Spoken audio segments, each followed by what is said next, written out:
Დამოუკიდებლობის დღეს 26 მაისს ჩვენც შევხვდებით და წინასწარი სამზადის გვაქვს სტუდიაშიც და ამ სამზადის საქმიანი დილის კიდევ ერთი სტუმარი შემოუერთდება. რუსთაველის ქვეყნის გარემოს დაცვის მინისტრი ამჯერად საქმიანი დილის სტუდიაში დილა აგულაშვილი და მისი სამინისტრო 26 მაისს საქართველოს მასშტაბით რამდენიმე ღონისძიებას ერთდროულად უმასპინძლებენ. ყველა რეგიონში თავად მინისტრი ვერ იქნება წარმოდგენილი, მაგრამ პროგრამა წინასწარაც ვიცით საკმაოდ მრავალფეროვანი იქნება და ძალიან ბევრი მასპინძელი ეყოლება. დილა აგულაშვილს გარემოს დაცვის მინისტრს მოგესალმებით საქმიანი დილის სტუდიაში. მოგესალმებით, მადლობა იმისთვის, რომ ხართ დილიდან ჩვენთან ერთად. მართლა ბევრი ლოკაცია იყო, სადაც სამინისტროს დაგეგმილი აქვს 26 მაისს დამოუკიდებლობის დღისადმი აღნიშვნა. რა პრინციპით შეირჩა ეს ყველაფერი და როგორი არის გარემოს დაცვის სამინისტროს ამ შემთხვევაში პროგრამა დამოუკიდებლობის დღეს? ორი ძირითადი ლოკაცია გვექნება ჩვენ. ერთი სამეგრელოში, ზუგდიდში. ცენტრალურ მოედანზე იქნება წარმოდგენილი გარემოსა და ბუნებრივი რესურსების დაცვის სამინისტრო და მეორე თბილისში პარლამენტის შენობის წინ მდებარე მოედანზე. მოგეხსენებათ, რომ მიმდინარე წლის დღესასწაული უკავშირდება რუსთაველის 850 წლის იუბილეს შესაბამისად. გარდა იმისა, რომ ჩვენ ტრადიციულ გარემოს დაცვის თემატიკებზე გავამახვილებთ ყურადღებას, ბუნებრივია ვეცდებით, რომ მაყურებელი დავაინტერესოთ და შევქმნათ ისეთი გარემო, რომელიც გააჩენს ასოციაციებს ამ გენიალურ ქმნილებასთან. მაგალითისთვის შემიძლია გითხრათ, რომ ჩვენს მნახველებს, ვინც მოგზაურდება 26-ში ჩვენს პავილიონში, ექნებათ შესაძლებლობა იმეგობრონ მეგობრობის ხეივანში, მაგალითად იმიჯნურონ ან გაუმიჯნურდნენ, ან ხელიც კი მოაწერონ სხვათა შორის და ქორწინების აქტიც კი გააფორმონ მიჯნურთა ხეივანში. ექნებათ შესაძლებლობა ისერნონ თამარის ხიდზე, გაჯეთის ციხე შეიძლება დაიპყრონ და ასე შემდეგ. ჩვენ ვცდილობთ, რომ რაბათში რომ არის გაჯეთის ციხის დაპყრობის სცენები გავიგებთ. თბილისში როგორ მოგაქვთ ეს რაბათის ციხე ვერ გავიგე? არა, რა თქმა უნდა, რაბათის ციხე თბილისში არ მოგვაქვს, მაგრამ ჩვენი მთავარი ამოსავალი პრინციპი იყო, რომ მოსულ მნახველს გაუჩნდეს სურვილი, რაც შეიძლება დიდი ხანი გაჩერდეს. ანუ კი არ გაიაროს უბრალოდ, კონდეს სურვილი, მაგალითად გაჩერდეს კაფეში. ხო, მაგალითად მიიღოს გარკვეული ცოდნა გარემოს დაცვით თემებზე. მაგალითად ბავშვებისთვის არის შექმნილი გარკვეული სივრცეები, სადაც მათ შეუძლიათ კარგად გაატარონ დრო. ჩვენ წარმოდგენილი გვაქვს, რომ შეიძლება ძალიან დიდი ნაკადი იყოს მოსახლეობის, მაგრამ ვეცდებით, რომ მაქსიმალურად დავაკმაყოფილოთ მათ ინტერესები. იმერეთში თქვენი მოადგილე უმასპინძლებს სტუმრებს ზუგდიდში იქნება ეს მასპინძლები. აი ამ შემთხვევაში რა ხდება და რა სქემა? ტრადიციულად ჩვენ სადაც ვართ ხოლმე წარმოდგენილი, ვცდილობთ საქართველოს მოსახლეობას ბევრი რამ ვაჩვენოთ ჩვენი საქმიანობების თავზე. იცით როგორ არის, ჩვენ ლოკაციები გავინაწილეთ. ყველა სამინისტროს აქვს შესაძლებლობა სხვადასხვა რეგიონში, იმიტომ რომ დღესასწაული საერთო სახალხოა, მთელი ქვეყნის მასშტაბით უნდა გაიმართოს, ამიტომ ადგილებზეც, პერიფერიებშიც უნდა იგრძნოს მოსახლეობამ, რომ ჩვენ ყველგან ვართ. ეს არ არის თბილისის დღესასწაული, ეს არ არის, ასე ვთქვათ, დღესასწაული, რომელიც მხოლოდ ცენტრალურ ადგილზე უნდა გაიმართოს, ამიტომ ჩვენ ასე ვთქვათ, გავიშალეთ ყველანი და ეს არ არის მხოლოდ ზუგდიდი, აქ არის ქუთაისი, აქ არის თელავი და აქ უკვე ჩვენი კოლეგა სამინისტროები იქნებიან წარმოდგენილი. ტრადიციულად ჩვენ გვექნება თანამედროვე ტექნიკური საშუალებები, მაგალითად იგივე თბილისში გვექნება ზუგდიდში ზიპლაინი, სადაც ზიპლაინით დასრიალება შეეძლებათ ბავშვებს. გვექნება იქ წარმოდგენილი ჩვენი მოძრავი ლაბორატორია და ადამიანებს შეეძლებათ ნახონ ზუგდიდში რეალურად დაუშვათ როგორია ჰაერის, წყლის, სინჯები, ელექტრომაგნიტური გამოსხივება. იქნება გეოლოგიური ნიმუშები წარმოდგენილი, ანუ საცნობარო, შემეცნებითი, გასართობი, კულტურული ღონისძიებების ერთობლიობაა დაგეგმილი. ძალიან ბევრი სამინისტრო, მათ შორის აი ჩვენთან ტურიზმის ადმინისტრაციის ხელმძღვანელი ამბობდა, რომ გრძელვადიანი არის. ეს არის 26 მაისს დაიწყება რაღაც პროგრამები, რომელიც უკვე ტურისტების მოსაზრდად იქნება გაგრძელებული მომდევნო დღეების და მთელი სეზონის განმავლობაში. თქვენ შემთხვევაში რას ველოდებით, არა ვთქვათ მხოლოდ პარასკევ დღეს, არამედ ჩვენ შემთხვევაში უშუალოდ ღონისძიების ეს ორი ლოკაცია გათვალისწინებულია 26-ში, მათ შორის თბილისში, ასევე ზუგდიდში ვფიქრობთ, რომ საკმაოდ დიდი ხანი გაგრძელდება. გაგრძელდეს მინიმუმ 9 საათამდე ღონისძიება, ანუ ჩვენი ატრაქციები გაგრძელდება ამდენი ხნის განმავლობაში. რაც შეეხება მომდევნო დღეებში, არა, ჩვენ მომდევნო დღეებში ვუბრუნდებით ჩვეულებრივ ყოფით საქმიანობას. რაც შეეხება ტურისტებისთვის, ვიზიტორებისთვის, როგორც ადგილობრივი, ასევე უცხოელი მომნახველებისათვის, ჩვენი საქმიანობა ყოველდღიურია, რადგან ჩვენი დაცული ტერიტორიების სააგენტოს ერთი ამოცანა ისიც არის გარდა ბუნების კონსერვაციისა, რომ მიიზიდოს რაც შეიძლება მეტი მნახველი. ამავე დროს მაგალითად ჩვენი ინფორმაციისა და განათლების ცენტრი მუშაობს მუდამ იმაზე, რომ რაც შეიძლება მეტი ინფორმაცია მიიღოს მოქალაქეებმა გარემოს დაცვის პრობლემებზე და მათი გადაჭრის გზებზე, თანამედროვე ტექნოლოგიებზე, ნოუ-ჰაუებზე, რომელთან დაკავშირებით სოფლიოში რაღაც გადაწყვეტები უკვე მოიძებნა. ეს არის ის ინსტიტუტები, რომლებიც დაწყებული სკოლამდელი პერიოდიდან, სასკოლო პერიოდიდან და ასევე უმაღლესი განათლების კონტექსტში, რომელსაც შემოაქვს გარემოს დაცვითი კომპონენტები და ჩვენ მინდა გითხრათ სიმართლე, ეს პროცესი შარშან დავიწყეთ და ვამაყობთ იმ შედეგებით, რაც უკვე გვაქვს. როგორც საბავშვო ბაღის, ასევე სკოლების ნაწილში და ასევე ახალი პროფესიების შევქმნით. მაგალითად, გარემოს დაცვითი მმართველის პროფესია შარშან შეიქმნა და ეს კონტენტი შეიქმნა ჯიპასთან და GIZ-თან. მათი სხვათა შორის GIZ-ის ძალიან მნიშვნელოვანი ფინანსური დახმარებით. ეს არის ახალი პროფესიები, რომელმაც როგორც კერძო სექტორში, ასევე სახელმწიფო სექტორში უნდა დაასაქმოს ადამიანები. ის პროცესი, რომელიც უკავშირდება ასოცირების ხელშეკრულებიდან გამომდინარე საკანონმდებლო მეახლოების ძალიან მნიშვნელოვან ნაბიჯებს, აუცილებლად უკავშირდება ზუსტად ახალ სამსახურებს, ახალ ცოდნებს, ახალ პროფესიებს და ჩვენი კუთხით ჩვენ ამაზე ვმუშაობთ. კარგი. ბატონ გიგლა, ორი საკითხი, ორთავე უკავშირდება კომპანიას RMG Gold და ჯორჯიან მანგანეზი 25 აპრილს კი, 25 აპრილს ესეც დამთხევა არის. საქართველოს მთავრობას RMG Gold-ზე აქვს გადაცემული 25 წლის ვადით 67,000 კვადრატულამდე მეტრი მიწა და კომპანია 25 აპრილს. ბატონო, რომელი წლის 25 აპრილს? არის საუბარი მიმდინარე წლის 25 აპრილს. არა, ხო დავაზუსტოთ უბრალოდ. კი, მიმდინარე წლის 25 აპრილს. რაიმე შემეშალა? არა, მე არ ვიცოდი და დავაზუსტე. კი ბატონო. და აქ ერთადერთი თქვენი სამინისტროს კუთხით, რაც არის ჩემთვის მნიშვნელოვანი, დევს გარკვეული ვალდებულებები, ჯერ საიჯარო თანხა არის წლიურად 7,000 ლარამდე სულ ჩადებული კომპანიაზე და გარდა ამისა, ჩადებული არის ძალიან ბევრი, გულისხმობ გაგრძელება არის 2013 წლის 31 დეკემბრის განკარგულების რეკულტივაციასთან და სხვა თემებთან დაკავშირებით ვალდებულებების, რაც კომპანიამ უნდა გააკეთოს. ჩემი კითხვა RMG-სთან დაკავშირებით რაში მდგომარეობს. რამდენად ადეკვატურია 7,000 ლარი, როცა კომპანია 25 წლის მანძილზე რეალურად იღებს ფაქტიურად საკუთრებაში, თუმცა პირობებით, რაც ვახსენე, მათ შორის თქვენი სამინისტროს ქვემდებარე პირობებითაც და გამოში გადაიხდის მხოლოდ და მხოლოდ 7,000 ლარს. უფრო ზუსტი თანხა არის, რომ ესეც რო დაგიზუსტოთ 6,679.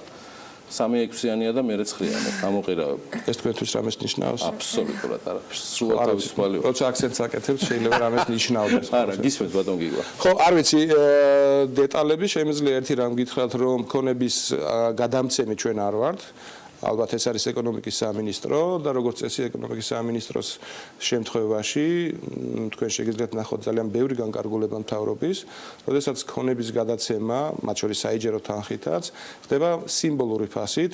თავარი არის ხოლმე არა ამ შემთხვევაში ღირებულება, არამედ პროცესი, შინაარსი, რითი არის დატვირთული. ამიტომ ძალიან ძნელია განვიხილოთ ეხლა და ლოგიკური ან ადეკვატური დასკვნა მივიღოთ იმის გარეშე თუ რა კონკრეტული პირობებია ჩადებული შიგნით. შეიძლება კონკრეტული პირობები, მათ შორის საინვესტიციო ან გარემოს დაცვითი ან სხვა ტიპის ვალდებულება იმდენად მძიმე იყოს, რომ ჩვენ ქონია შემთხვევები, როდესაც სიმბოლურ ფასად 1 ლარად გადაგვიცია საწარმოსთვის. აბსოლუტურად ნორმალურია და აბსოლუტურად ნორმალურია, შეიძლება ეს ფაქტიც უბრალოდ მისი დეტალური განხილვისთვის, ამ კონკრეტული ფაქტის დეტალური განხილვისთვის მე არ მგონია რომ ან სათანადო ფორმატი გვაქვს, ან მე მაქვს ახლა ამ წუთში სათანადო ინფორმაცია. კი, გასაგებია. RMG-ს თემა ამითი ამოვწუროთ, იმიტომ რომ პირობა რაც თქვენ ბრძანეთ საინვესტიციო, რომელიც შეიძლება იყოს, მე დეტალებში არ ვიცნობ ამ თემას და სავარაუდოდ RMG-ს ეკონომიკის სამინისტრო ცხადია სახელმწიფოს მხრიდან, მაგრამ ყველაზე მეტად RMG-ის წარმომადგენელმა უნდა გითხრათ, რა ხარჯებთან არის დაკავშირებული, ციტირებ, ოქროს გროვული გამოტუტვის მოედნების მოწყობა, რომელიც შეიძლება თქვენ უფრო მეტი ცნობა გაქვთ, თქვათ, აი ამ თემის, რას ნიშნავს ეს? ანუ ეს შეიძლება მართლა ისეთი ხარჯტევადი თემაა, რომელმაც 7,000 ლარი თვეში, უკაცრავად წელიწადში ისე დააკომპენსირა, რომ ასე იყოს. კარგი, ამას გავა. რა ფართობზეა ლაპარაკი? ფართობი ჯამში საერთოდ საუბარი არის 66,687. კვადრატული მეტრი. კვადრატული მეტრი. ანუ 6 ჰექტარი. კი ბატონო. 6 ჰექტარი, ნუ 6 ჰექტარ ნახევარი, მოდი ასე ვთქვათ. გასაგებია, ანუ ეს არის ჰექტრის ღირებულება თუ ჯამური ღირებულება? აქ ამ შემთხვევაში რაც არის საუბარი, ბატონო. ხო ხედავთ, დასაზუსტებელი ძალიან არა, არაფერი, მაგაზე პასუხი ძალიან მარტივია. აქ არის საუბარი, კომპანია ჯამში იხდის ზუსტად იმ თანხას, თქვენ რო წეღან მკითხეთ, ხომ არ არის შენთვის რაიმე მნიშვნელოვანიო, 3-6-იანი და 9-იანი. ჯამური თანხაა. ანუ თლიანად ამ მიწაში ამას იხდის და სავარაუდოდ ჩვენ ძალიან მხარდამჭერები ვართ ერთ-ერთი მთავარი საექსპორტო საქონლის, რომელიც ოქროა. კი, შესაბამისად უბრალოდ ვიცი რომ ხშირად ლობირებთ ხოლმე ცალკეულ კომპანიებს და მათ შორის განსაკუთრებითად ჯორჯიან მანგანეზს, რომელიც ჩემი მთავარი თემაა. ამ შემთხვევაში და ამას ღიათაც ვაკეთებთ. და რაც შეეხება ამას RMG-ს შეიძლება ტენდენციურადაც კი. ტენდენციურობაზე როცა გადავალ ჯორჯიან მანგანეზზე მე შევაფასოთ. 7,000 ლარი მე მგონი მინიმუმ სახამუშოა. არ ვიცი. თუმცა ნახავთ საინვესტიციო ვალდებულებებს. კიდე ერთხელ ვიმეორებ, უნდა ნახოთ ვალდებულებები, ეს ერთი, მეორე, საწარმოს, რომელიც სამთო საქმიანობას ეწევა, მას რა თქმა უნდა, სალიცენზიო პირობებით უნდა კონდეს გამოყოფილი გარკვეული სივრცეები და არის ხოლმე შემთხვევები, როდესაც ეს სივრცეები ათვისებულია და გარკვეული ცვლილებია შესატანი. ძალიან ბევრ კონკრეტიკაზეა სანახავი და მე მგონია, რომ კარგი იქნებოდა, უპრიანი იქნებოდა, წინასწარ მცოდნოდა, რომ მე ამ ინფორმაციაზე უფრო დეტალურად შემეძლეოდა თქვენთან დისკუსია სიამოვნებით მე არასდროს არ გაურბივარ ამ თემებზე საუბარს ვარ ბატონ გიგლა და მეორე ასევე შედარებით მოკლე საკითხი თუმცა იქ სტატუს-კვო შედარებით ცნობილია ჩვენ ყოველთვის გქონდა და მინდა გითხრათ გვაქვს თქვენი სამინისტროს წარმომადგენლებისგან შესაბამისი ფიდბექი საიმისოთ რომ მიგვეღო რა გახდა მიზეზი საიმისოთ რომ სპეციალური მართველი შევიდა ჯორჯიან მანგანეზში 2 კვირის წინ საკმაოდ დეტალურად ისაუბრა ამ სტუდიაში ანალიტიკაში მაია ბითაძემ მემაპატიეთ აი რა ერთ შეცდომა ხო უნდა გამომიჭიროს ტენდენციურობასთან ერთად ხო და ეხლა საბოლოო ჯამში მაინტერესებს შემდეგი ჯარიმები რომელიც აქამდე მივიდა ეს თემა რამდენად რელევანტურია და ადეკვატურია თუნდაც მე მესმის რომ თქვენ შეიძლება კანონმდებლობას მიყევით და ამაში დარწმუნებული ვარ მაგრამ მეორე მხრივ გამომდინარე იქიდან რომ საკმაოდ დიდარი იურიდიული გამოცდილებაც გაქვთ მიღებული ცხოვრებაში არაფერს. რამდენად ადეკვატური იყო რომ ერთი საწარმო რომელიც ჩემთვის პირადად არ ზღირს ამდენი რამდენად შეიძლება და ეს ჯარიმები დაგროვებულიყო. აბა გისმენთ. კი ბატონო. დიდი მადლობა რომ მაქვს შესაძლებლობა რომ სადღესასწაულო თემიდან ასეთ მნიშვნელოვან თემაზე გადავიდე. ველოდი ამ კითხვას ამ მსგავს რაიმეს. საქმე იმაშია რომ ზარალი რომელიც არის მიყენებული ჯორჯიან მანგანეზის მიერ გარემოზე არის დათვლილი იმ ნორმატიული ფორმულების შესაბამისად, რომელიც მოქმედებს დღეს საქართველოში. ეს ფორმულა არის ფორმულა, რომელიც მოქმედებდა და დღესაც მოქმედებს. ეს არ არის ფორმულა, რომელიც შეიქმნა რაღაც დროის შემდეგ და ჯორჯიან მანგანეზს ამის თავაზე ინფორმაცია არ აქვს. მაგალითისთვის გეტყვით ერთ რამეს. ნებისმიერი საწარმო, რომელიც საქმიანობის პროცესში ახდენს გაფრქვევებს, ხო?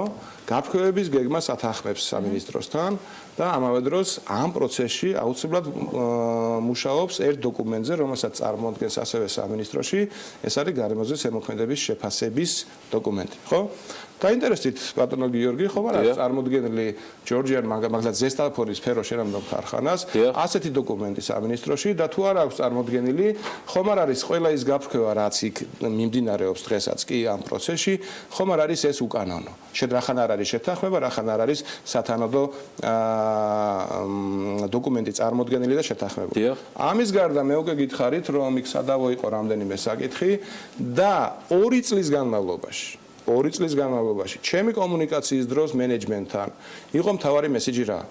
კი ბატონო, გავიგე, რომ სადაოდ ხდება არა ის, რომ თქვენ გარემოს ზიანი მიაყენეთ. არა ეს ფაქტი არ ხდება სადაო.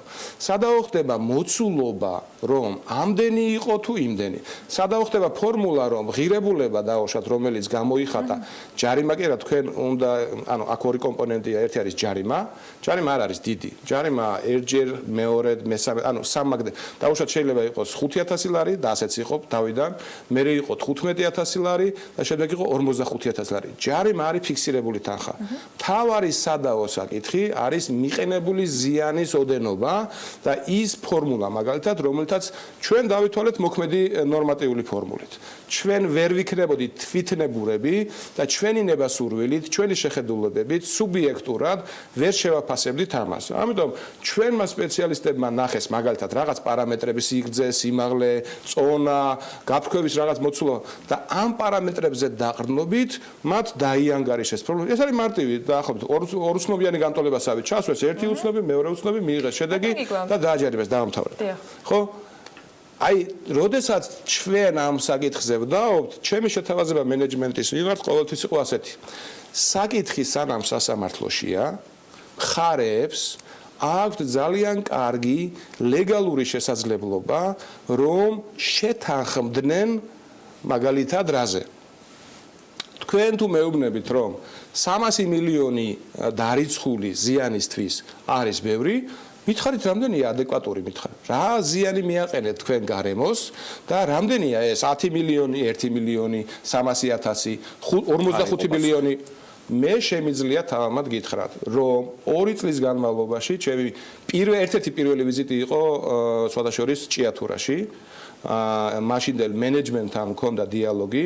მაშინდელი მენეჯმენტი შემპირდა ისეთ ელემენტარულ რამეს და ჩვენ მე საჯაროდ გამოვედით მუნიციპალიტეტში შევიკრიბეთ ადგილობრივი მმართველობის ორგანოების, თვითმმართველობის ორგანოების წარმომადგენლებისა და მოსახლეობის თანდასწრებით და საჯაროდ მათ წინაშე დავდეთ რამდენიმე ჩვენს მიერ უკვე მენეჯმენტთან შეთანხმებული ელემენტარული პირობა. ისეთი პირობა მაგალითად როგორიც არის ძარა გადახურული ტრანსპორტით ტრანსპორტირება მოპოვებული რესურსის.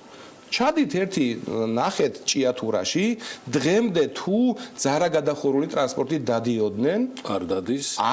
ნახეთ, თუ დადიოდნენ, მაგალითად, არის ესეთი მარტივი წესი, რომ მანქანის სავალი ნაწილები ტრანსპორტირების დაწყებამდე გადაირეცხოს, რომ მტვერი არ დადგეს ბევრი და ასე შემდეგ. ეს ხო ელემენტარულზე ელემენტარული სავალდებულო არა მარტო ლიცენზიის პირობებით გათვალისწინებული, მაგრამ უბრალოდ სოლიდარული პასუხისმგებლობაც უნდა გქონდეს მე თქვენ იმას ნარატივს გავაგრძელებ ერთ ნაწილში, მე როგორც ბიზნესისადმი ღია ტენდენციური და ამას ვადასტურებ თქვენ კი ეს თქვენ მე უარყოფით კონტექსტში არ მეთქვამს. იმედია საფუძველიც არის. უბრალოდ ჯორჯიან მანგანესთან სიმპათიები უფრო ინტენსიურად ჩანს თქო მეტი არა. არა, აბსოლუტურად და კონკრეტული პარტნიორობაც რომელსაც გიდასტურებთ. შესაბამისად, შემიძლია გითხრათ კიდევ ერთი რამ. რომ მე ერთი რაღაც გამიკვირდა ამ ზარალზე არავინ არ საუბრობს. ანუ რა გამოვიდა რომ მხარეები რომელიც თქვენ ბრძანეთ, მხარე არის რეალურად ჯორჯიან მანგანეზი და სახელმწიფო თქვენი სახით. ამ ნაწილში რაღაც ნაწილში ჩვენ რაღაც ნაწილში ფინანსთა სამინისტრო გავიგე. ანუ რა გამოვიდა რომ ამ 2 წლის განმავლობაში გიგლა აგულაშვილის სახით წარმოდგენილი მთავრობას ამ ნაწილში თქვენ ნაწილში ჯორჯიან მანგანეზმა ყველაზე რბილად რომ თქვა, გავკეთა იგნორი. ესეა. იმიტომ რომ თუ პადგამ პასუხი არ წამოვიდა რომ მე შენ გაჯარიმებ თუნდაც იმ ფორმულიდან გამომდინარე ეს ავიდა ფანტასმაგორიულ 300 მილიონამდე დაალოცვილო 10 მაინც თქვენ მარტივად როგორც შეთანხმება ხდება ხოლმე შემოსავლების სამსახურში ფინანსთან მე გავიგე თქვენ რასაც გულისხმობთ ამათგან იგნორი იყო ჩემთვის მაინტერესებს და მაყურებლის არ ვიცი რაც კიდე შეიძლება ესე დავარქვათ არ ვიცი ამ შეფასებაში შეიძლება ასე დავარქვათ შეიძლება თავხედობაც კი დავარქვათ არ ვიცი ძალიან ძნელია და შეფასებები ამ ნაწილში ხო ეგ მაინტერესებდა ამის ას გავაგზავნებთ შეიძლება ჩვენთვის უფრო მეტად მნიშვნელოვანი კიდე სხვა თემები იყო აი მაგალითისთვის გეტყვით რა როცა სიტყვა თავხედობა ვახსენე არ შემიძლია რომ ეს ფაქტი არ თქვა მათ მოითხოვეს ჩვენთან 17 ჰექტარი ტყის სპეციალური სარგებლობის უფლების გადაცემა რას ნიშნავს ეს ტყე უნდა მოიჭრას და მათ უნდა დაიწყონ მოპოვება 17 ჰექტარ მიწაზეა ლაპარაკი მოთხოვნის შესაბამისად ჩვენი სპეციალისტები ჩავიდნენ ადგილზე, რომ ტყის ეს მონაკვეთი შეისწავლონ და თქვან საქართველოს კანონმდებლობიდან გამომდინარე შეიძლება, არ შეიძლება, თუ შეიძლება, რა პირობებით შეიძლება და ასე შემდეგ. წესით თუ ნებართვას მივცემთ ეს მოჭრილი ხე, მერე უნდა გადაეცეს მართვის ორგანოს, ანუ ეროვნულ სატყეო სააგენტოს, უნდა დასაწყობდეს და გამოყენებული იქნას სხვადასხვა სოციალური ან ეკონომიკური საქმიანობისათვის. ხოლო თუ იქ არის გაბატონებული წითელი ნუსხის ხეები, რაოდენობრივად, მოცულობით, ანუ 50%-ზე მეტი წითელი ნუსხის ხეებია, მაშინ კანონში პირდაპირ წერია, რომ იქ არ შეიძლება სამთო-მოპოვებული საქმიანობის წარმოება, ანუ ამ ხეების ხელისხლება არ შეიძლება, გარდა რა თქმა უნდა სანიტარული ჭრების და ასე შემდეგ. რა მოხდა რეალობაში? ჩვენები როცა ჩავიდნენ ადგილზე, არ გინახავთ თქვენ ეს კადრები და ცუდია, რომ ცოდნო და წამოვიღებდით ფოტოებს, გამოგიგზავნით მასალებს. 26 მაისის შემდეგ შევთანხმდეთ. კი ბატონო, გამოგიგზავნით ფოტომასალებს და ჭყალებში დათქვით ამ სურათით. 7 ჰექტარი 17-დან ჩვენ დაგხვდა არათუ მოჭრილი, არათუ რესურსი გამოტანილი, არამედ დიდი ბულდოზერებით, ძირფესვიანად გადათხრილი, აზელილი მიწაში. ეს ფენა მთლიანად მიწის მოხსნილი, ასე გადატანილი, ეს არის 100 წლიანი წაბლის ხეები. ბატონო, ნებართვის გარეშე თქვენი უნებართვოთ ჩვენი, ანუ ჯერ ეს გააკეთეს, ჯერ კი მოყვა სანქცია და აი ახლა რომ მეკითხებით, საიდან გროვდება, ასე გროვდება. ჩვენ მინდა გითხრათ, რომ დიდი და სტრატეგიული გზა გქონდა თმენის, რომ გაგვეთვალისწინებინა ეკონომიკური ფაქტორი, თქვენ ბრძანეთ რომ დიახ, სამთო-მოპოვებულ საქმიანობას საქართველოს ეკონომიკაში, ექსპორტში ძალიან მნიშვნელოვანი წილი აქვს, 33% ეს თემაა. და ბიუჯეტის საშემოსავლო ნაწილში ეს თემაა. სოციალური ფაქტორი, ძალიან ბევრი ადამიანია იქ დასაქმებული, ხო? ეს ეკონომიკური, სოციალური, მაგრამ გარემოს დაცვის ფაქტორის ხარჯზე, ჩვენი ჯანმრთელობის ხარჯზე, 7 ჰექტარის ხარჯზე ვადასტურებ. ამის ხარჯზე, ამიტომ ჩვენ დიდი ხნის განმავლობაში გვქონდა ინტენსიური კომუნიკაცია კომპანიის მენეჯმენტთან. სამწუხაროდ, მიუხედავად იმისა, რომ ჩემი აზრით, ჩვენ ყველა რესურსი ამოვწურეთ საკომუნიკაციის და შეგვეძლო გზაჯვარედინზე, მაგალითად, აგვერჩია ერთი გზა, რომ ჩამოგვერთმია ლიცენზია. ჩვენ არ წავედით ამ გზით ზუსტად იმის გათვალისწინებითაც, რომ დიახ, ეკონომიკური, სოციალური, ყველა ფაქტორი გავითვალისწინეთ და წავედით ამ გზაზე. არ შევლახეთ აქციონერთა ინტერესები. საკუთრების უფლებას არ შევეხეთ, არ ჩამოვართვით ლიცენზია, არ გავაჩერეთ საწარმო, არ გავაუქმეთ სამუშაო ადგილები, მაგრამ ვცდილობთ, ეხლა წარმოგვიდგენს 11-მდე ჩვენი სპეციალური მმართველი თავის სამოქმედო გეგმას. სხვადასხვა ერთ-ერთი პირველი ნაბიჯი, რასაც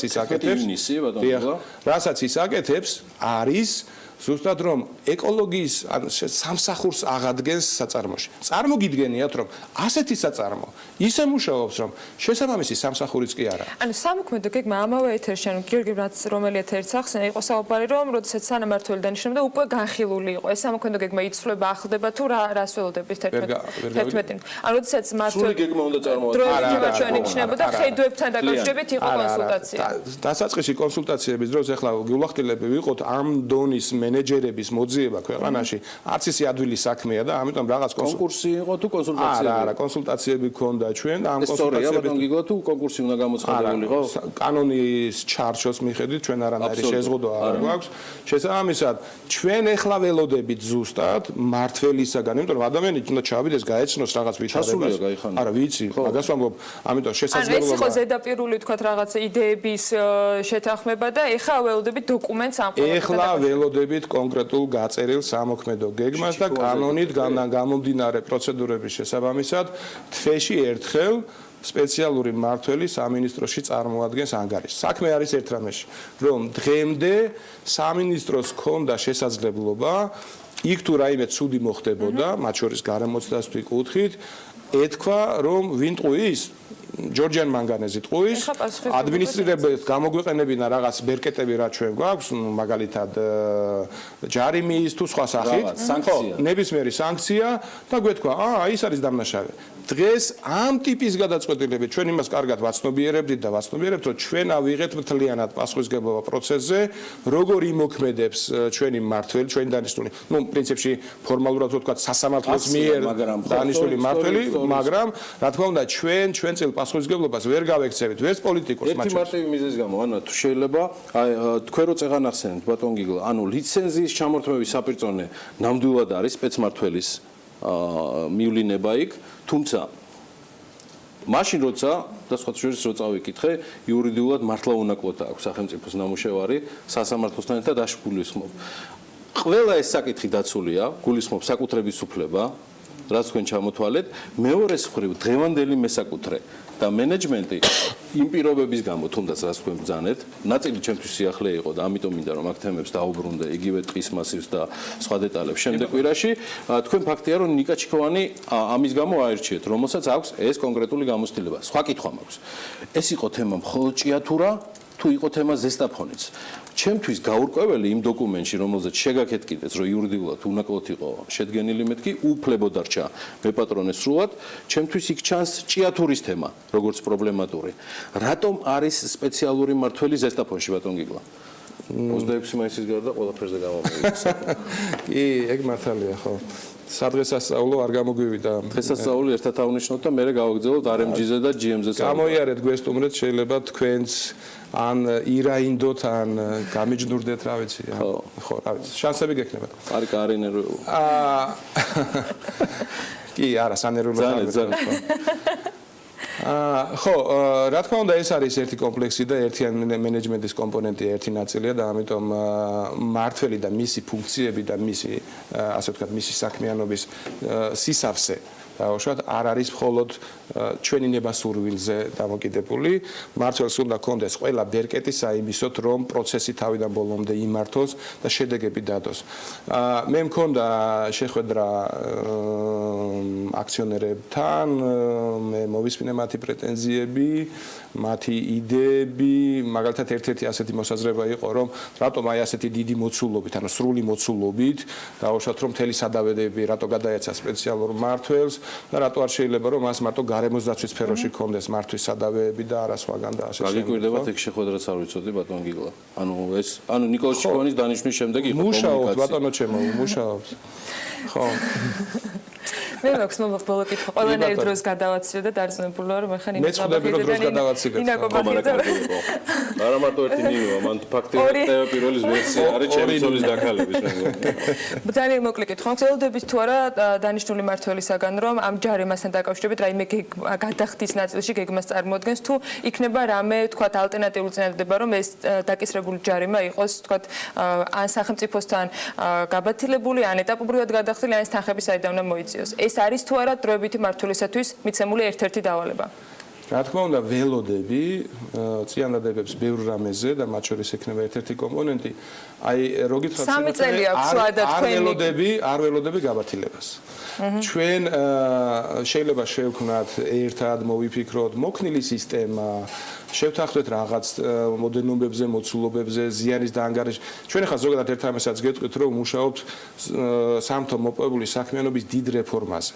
უცხოელ კოლეგებთან, მათ შორის ამერიკელებთან ერთად. თუმცა ის მოახერხებს თუ არა, რომ უკვე არსებული ჯარიმებიდან, უკვე არსებული დღეს არსებული კანონმდებლობის გადახედვა მოხდეს, ალბათ არა. არა, მანდაგურ ჩვენ უკვე ვიცით ის ტენდენციები და ახლობებით, საერთოდ ცალკე ვმუშაობთ მაგალითად ზიანის ანაზღაურების მეთოდიკაზე და მეთოდოლოგიაზე. შესაბამისად, ჩვენ მე გუშინ ვთხარი კიდეც სხვათა შორის აქციონერებს, რომ ჩვენ ვართ კონსტრუქციულად განწყობილები, საპარტნიოროდ განწყობილები, ოღონდ კიდევ ერთხელ ვიმეორებ, ჩვენ ვართ ბალანსის მომხრე. მდგრადი ეკონომიკა, მწვანე ეკონომიკა ნიშნავს ბიზნესის განვითარებას, მაგრამ არა გარემოს ხარჯზე, არა ჩვენი ჯანმრთელობის ხარჯზე და შესაბამისად ის საწარმოები, რომლებიც არ გააკეთებენ ამას, დაჯარიმდებიან და სანქციები გატარდება მათ მიმართ და იმედი მაქვს, რომ ჩვენი მეწარმეობა მეტ ყურადღებას დაუთმობს ამ სფეროს. გიგლა აგულაშვილი, გარემოს დაცვის მინისტრი, ვსტუმრობდა ძალიან საინტერესო სამივე თემით.